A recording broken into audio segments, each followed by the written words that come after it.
오늘 말씀에서는 고난주간 주님의 행적이라는 제목으로 말씀을 살펴보겠습니다.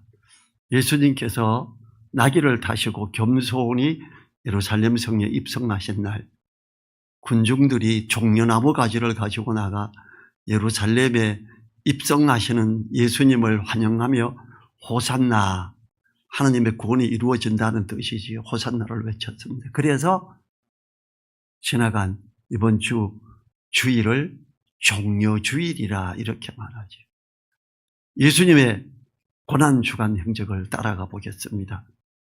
1절부터 3절에서는 주님은 예루살렘 입성을 위해 제자들에게 나귀 새끼를 준비하라고 하십니다.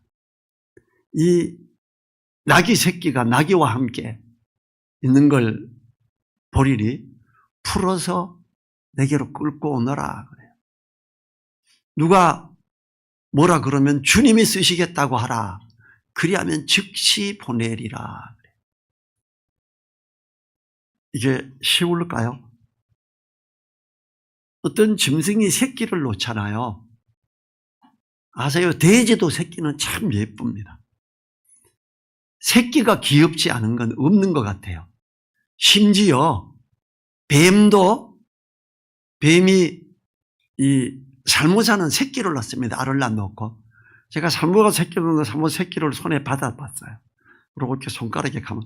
근데 살모사는 새끼를 놓을 때 바닥에서 안 놓고 나무 위에서 놓습니다. 왜냐하면 나오다가 새끼가 어미를 물면 어미가 죽어요. 제가 어릴 때라 그걸 모르고 그 뱀 새끼를 손에 가. 근데 뱀 새끼도 귀여워. 새끼는 다 귀여운 것 같아요. 나귀와 나귀 새끼가 있는데 이걸 끌고 가려고 하면 나귀 주인이 그래 가져가서 이럴 사람은 없을 거예요 아마. 그 새끼 돌보고 있는 나귀를 왜 가져가? 당장 이러겠죠. 왜?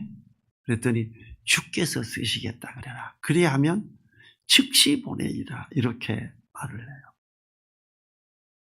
주께서 쓰시겠다라고 말씀을 하시면 성령이 역사하시고 그 주인이 그 귀여운 나귀 새끼가 있는 새끼를 딸려서 보내준다는 거예요. 즉시로. 이건요 쉬운 일이 아니에요. 하나님의 감동이 아니고는 쉽게 일어날 일이 아니에요. 짐승을 안 키워보셨으면 그걸 모르.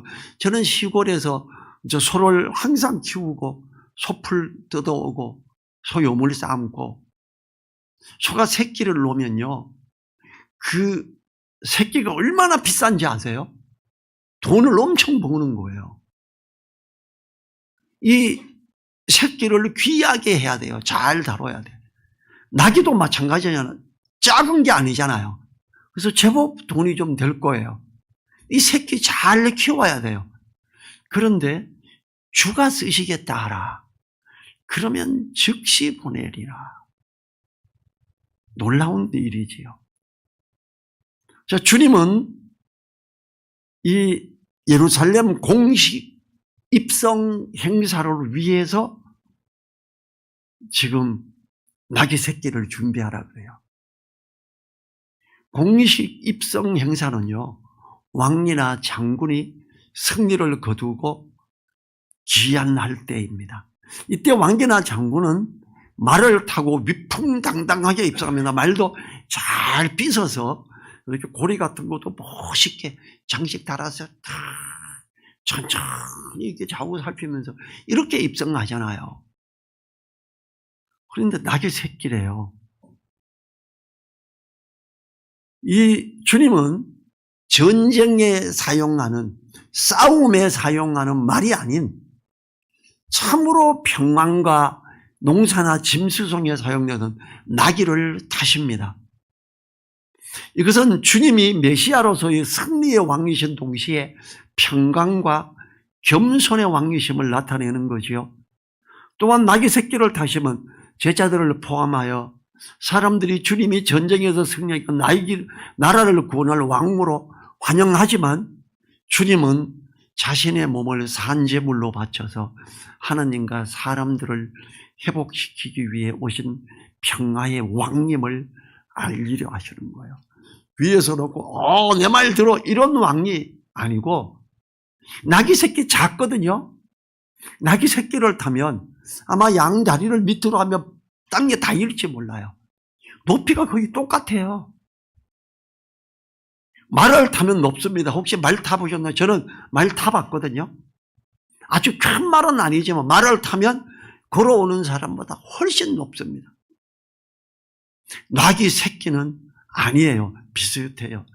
정말 낮은 자로 임하시는 거예요. 주님이 낙이 새끼를 타시려는 이유는 스가랴 선지자의 말씀을 이루려 하심이라고 4절과 5절이 말합니다.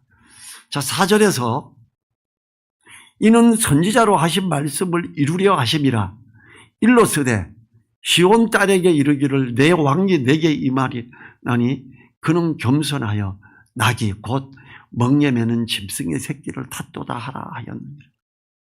주님이 낙이 새끼를 타는 이유가 두 가지죠. 겸손하여 낮아지시기 위해, 또 하나 말씀을 이루기 위함이에요. 주님은 하나님의 말씀을 이루고자 하는데 온통 모든 걸 다 드리지요. 심지어 십자가 위에서 다 말씀을 다 하시고 나서 심지어 내가 목마르다 그래가 포도주를 마시는 그 말씀을 이루려고 일부러 말하고 마시고, 그리고 나서 주님이 뭐라 그래요? 다 이루었도다. 하나님의 말씀을 내가 다 이루었도다. 십자가에 못 박히시고 피 흘리시면서까지 엘리 엘리 라마 사박단이라고 부르짖으면서까지 말씀을 다 이루시는 이 예언의 말씀을 알기 때문에 낙이 새끼를 타고 오심에도 사람들은 환영을 해요. 왜냐하면 이것이 예언의 말씀에 있기 때문에, 야, 과연 메시아다, 과연 그리스도다, 진짜 선지자 말씀처럼 낙이 새끼를 타고 오신다, 유대인의 왕으로 오신다 그래 백만 멋진 거 타실 줄 알았는데 그게 아니구나, 아멘 할렐루야 그러면서 호산나를 부르게 되지요. 주님께서는 이 땅에서 수고하고 무거운 짐짐자들의 죄의 짐을 대신 지러 오셨지요. 주님이 걸어가야 하는 길은 무거운 멍에를 메고 걸어가야 하는 길과 같은 고난의 길이었고, 그 멍에의 길을 가는, 항상 멍에를 메고 짐을 싣고 혹은 끌고 가는 나귀를 타고 가셨던 거지요. 이제 7절, 8절, 9절에서 첫 번째 날이에요. 제1일 주일 예루살렘 성에 입성하시는 이걸 말하지요. 오늘날의 주일에 해당하는 날이지요. 그때는 주일이 아니었지요. 안식 후 다음 날이었어요. 7절에서 나귀와 나귀 새끼를 끌고 와서 자기들의 겉옷을 그 위에 얹음에 예수께서 그 위에 타시니, 무리의 대부분은 그 겉옷을 길에 펴며 다른 이는 나뭇가지를 베어서 길에 펴고 앞에서 가고 뒤에서 따르는 무리가 소리질러 가로되 호산나 다윗의 자손이여 찬송하리로다, 주의 이름으로 오시는 이여 가장 높은 곳에서 호산나 하더라. 왕이나 장군이 말 탈 때 어떻게 해요? 안장 멋있게 깔게 멋있는 거 깔고 멋있게 장식해 타고 딱 이렇게 가죠. 나귀를 탔는데 안장도 없고 옷도 깔린 게 없어요. 그래서 어떻게 해요? 이 제자들이 자기들의 겉옷을 그 위에 얹어요. 제자들을 부유해요? 아니죠. 촌 사람들이에요. 바리새인들이나 유대 지도자들이 볼 때 아유 저 무식한 것들, 어부라 아무것도 모르는 무식한 것들 이러면서 말했어요. 그런데 똑똑하게 주님의 말씀을 이야기하니까 아니 글도 모르는 놈들이 한데 저렇게 똑똑했어? 이렇게 놀래잖아요. 보기에도 초라해 보였던 거예요. 초라한 나귀 새끼에 초라한 겉옷을 깔고 그걸 타고, 원래 왕이나 장군이 가면 어때요? 비단이 쫙 깔리고 쫙 가잖아요. 이건 겉옷이나 이런 걸 깔게 됐지요. 참 안타깝지요. 종려나무 가지를 꺾어서 이렇게 펴고 이런 정도. 어쩌면 왕녀나 장군이 그 입성하는 그 환영의 그 길에 치고는 너무 길바닥도 초라한 거예요. 주님의 나귀 새끼 등에 깔은 옷도 초라하고 다 초라하고 가장 낮은 모습으로 주님이 입성을 하셨던 거지요. 이 주님은요, 나귀 새끼를 타고 가셨고 주님을 따르겠다. 여러분, 우리 나귀 새끼 타야 돼요. 폼 잡고 백마 타고 이러면 안 됩니다. 정말 겸손하게 가야 되죠. 제가 저 밑에 1층에 제 집을 설계하면서 이걸 어떻게 할까? 제가 손을 이렇게 그으면 40평도 50평도 할 수 있어요. 제가 직접 설계했으니까. 아니다. 작게 하자. 실평수 21평입니다. 2층이 더 커요. 작게 하자. 내가 작게 하고 겸손하게 가자. 이러고 제가 집을 작게 만들었어요. 그래도 거실은 누가 들어올 때고 좀 방은 정말 작게 하자. 방 굉장히 작게 만들어놨어요. 우리는 작게, 낮게 이렇게 가야 됩니다. 우리 모두 다 나귀 새끼를 타신 예수님을 따라 가시기를 축원합니다.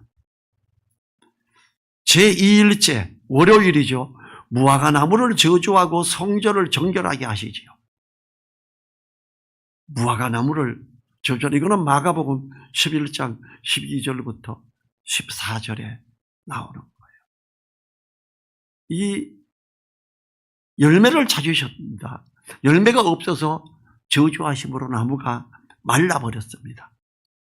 나무 한 그루의 희생을 통하여 열매 없는 대제사장과 종교 지도자들과 장로들과 유대인들을 향한 주님의 메시지셨고 책망이셨습니다. 성도는 성령의 열매가 있어야 합니다. 우리는 성령의 열매를 사모하자 원래 표어예요. 주님은 이 열매가 있어야 된다 그래요. 이 열매가 없으면 아무것도 아닌 거예요. 주님으로부터 떨어져 있는 거죠. 주님께서 무화과 나무에서 열매를 찾으신 것처럼 주님께서 우리에게 성령의 열매를 찾으실 때에 성령의 9가지 종류의 맛을 내는 열매를 보여드려야 할 것입니다. 전도의 열매를 보여드릴 수 있어야 합니다. 이 월요일의 두 번째 성전을 정결케 한, 이게 마태복음 21장 12절부터 16절이지요. 예수님께서 예루살렘 성전에서 장사하는 자들을 꾸짖으시고 쫓아내시지요. 성전인 교회는 하나님께 예배드리고 기도드리는 곳입니다. 현재도 목회를 하면서 헌금이 얼마 들어왔나, 헌금이 어떤가, 이걸 노리는, 돈을 사랑하는 목회자가 종종 있습니다. 너무 안타깝죠. 참 추악한 모습. 저는 방송에서 직접 큰 교회 목사가 단임으로 임명받은 목사가, 그 아버지도 나쁜 놈이었고 아들도 나쁜 놈인데, 감사헌금을 1,000만 원, 2,000만 원 하는 게 아니라 감사헌금은 1억, 2억을 하는 거지. 이렇게 하는 게 KBS 방송에 나왔어요.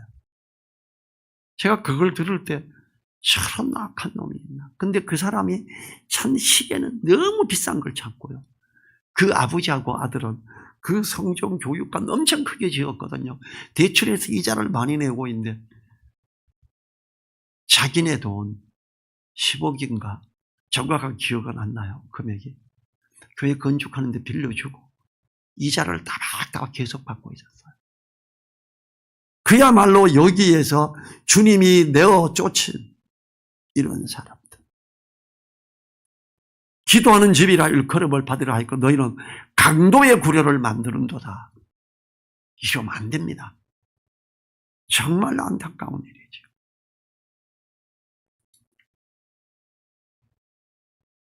우리는요, 말씀과 기도로 거룩해짐으로 하나님 앞에서 변화되어 가고 성숙해져 가는 아름다운 것들로 세워가야 합니다. 하나님과 사람을 화목케 하는 주님의 이름을 증거하는 아름다운 모습이 우리들에게 있어야 합니다. 제3일 화요일에 주님의 칭찬과 유다의 음모, 과부 여인의 동전 2개의 헌금, 하나님이 축복하지요. 마가복음 12장 31절부터 44절. 그 다음에 대제사장과 가룟 유다의 공모, 은 30에 예수님을 팔았지요. 은 한 개가 현재의 300에서 450만 원에 해당한다면 유다가 받은 돈 은 30개를 현금으로 계산하면 화폐의 현재 화폐 단위로 1억에서 1억 3,500만 원 정도 됐을 겁니다. 가룟 유다는 주님께서 물리로 걸으시는 것을 보았을 것이고 죽은 나사로를 무덤에서 살려내신 것도 보았을 것이고 오병이어의 기적으로 장성한 남자만 5,000명을 먹이고도 12강줄에 가득 남는 기적도 보았을 텐데 오직 돈에만 관심이 있었어요. 우리 삶의 목적이 돈이 아니라 하나님의 영광을 위한 삶을 살기를 간절히 원합니다. 4일째 수요일, 오늘 날짜죠. 마리아의 향유, 제사 준비 향유예요. 이게 마태복음 26장 2절부터 16절입니다. 마리아가 예수님께 향유를 부어드린 날입니다. 여인이 시몬의 집에서 식사를 하시는 주님께 향유를 부어드렸을 때 제자가 허비한다고 했을 때 주님께서 가만히 두라고 이야기해요. 주님의 장사를 위함이라고 하며 주님의 장사지림을요. 여러분 가룟 유다가 돈 계산해서 저게 얼마나 비싼 건데 헌금함에 넣어놨으면 내가 한 주먹 집어가도 모를 텐데 유다가 꼬셨죠. 제자들에게 의하여. 다른 제자들도 책망하죠. 옳지 않은 것에 넘어가서 거기에 귀가 열리고 맞아 가룟 유다에게 박수를 쳤던 다른 제자들이에요. 안타깝죠. 우리도 잘못된 것에 귀를 기울이고 일부러 하려고 하는 게 아니라 속아서 그럴 수가 있습니다. 제5일 목요일에는 성찬 예식과 제자들의 발을 씻기셨죠. 요한복음 13장 1절부터 30절에 제6일에 금요일 주님이 십자가에 못 박히시지요. 이날이 바로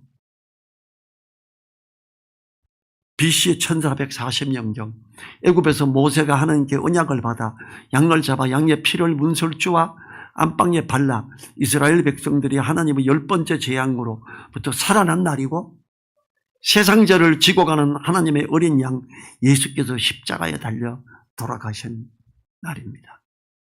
세례 요한이 세상죄를 지고 가는 하나님의 어린 양을 보라고 했던 것도 이 의미였지요. 주님께서 십자가 위에서 7가지 말씀을 하셨어요. 첫 번째가 아버지여 저희를 사하여 주옵소서.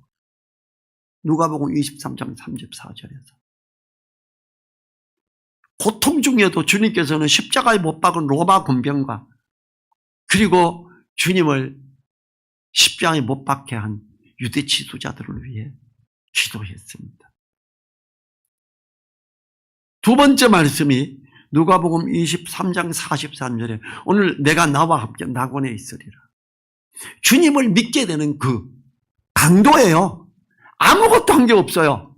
전도를 한 적도 없고 예배를 드린 적도 없고 헌금을 한 적도 없어요. 주님 믿습니다. 저를 기억해 주십시오. 오늘 너가 나와 함께 낙원에 있으리라. 어떤 대가가 필요한 게 아니죠. 값없이 의롭다함을 받게 되는 놀라운 일을 거기서 입증하셨죠. 세 번째 표현이 여자여 보소서 아들이니이다. 어머님 보십시오. 요한 보세요. 이제 아들이에요. 요한아 봐라 너 어머니다 이랬지요.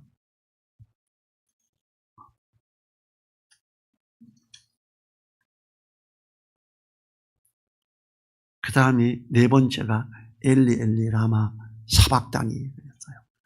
하나님이 어찌하여 나를 버리셨나이까. 시편 22편에 예언되어 있죠.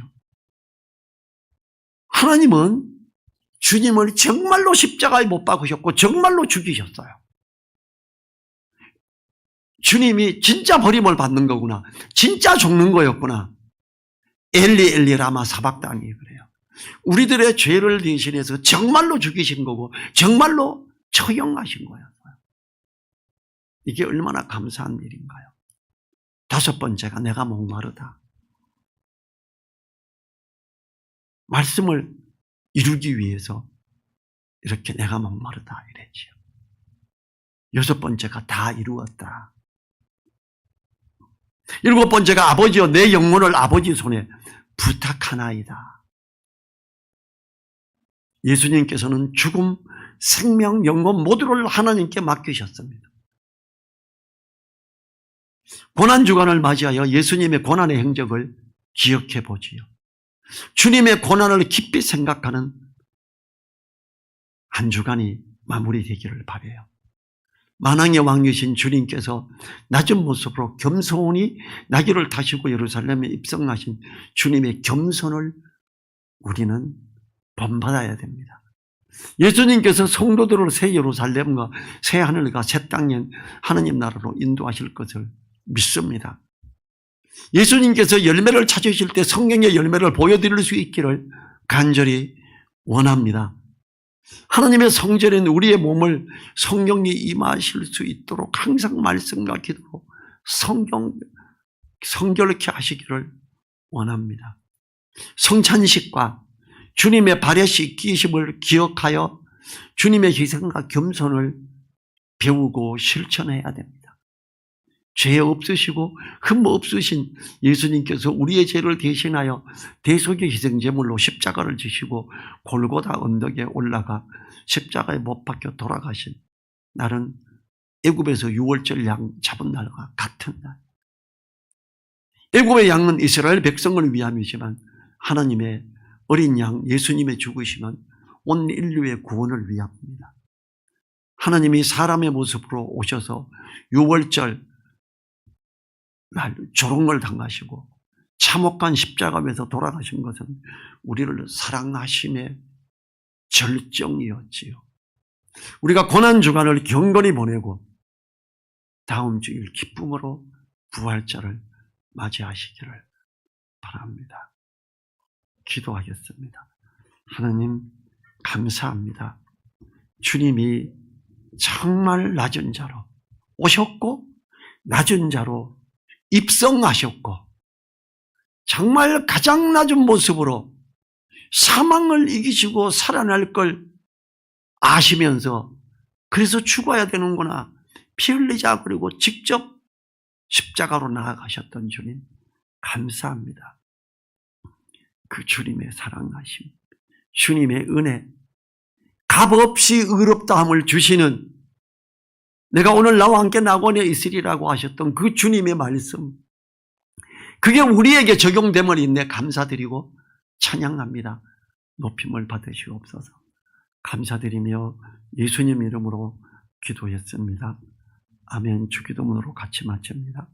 하늘에 계신 우리 아버지여, 이름이 거룩히 여김을 받으시오며 나라에 임하옵시며 뜻이 하늘에서 이룬 것 같이 땅에서도 이루어지이다. 오늘날 우리에게 일용할 양식을 주옵시고 우리가 우리에게 죄 지은 자를 사하여 준 것 같이 우리 죄를 사하여 주옵시고 우리를 시험에 들게 하지 마옵시고 다만 악에서 구하옵소서. 나라와 권세와 영광이 아버지께 영원히 있사옵나이다.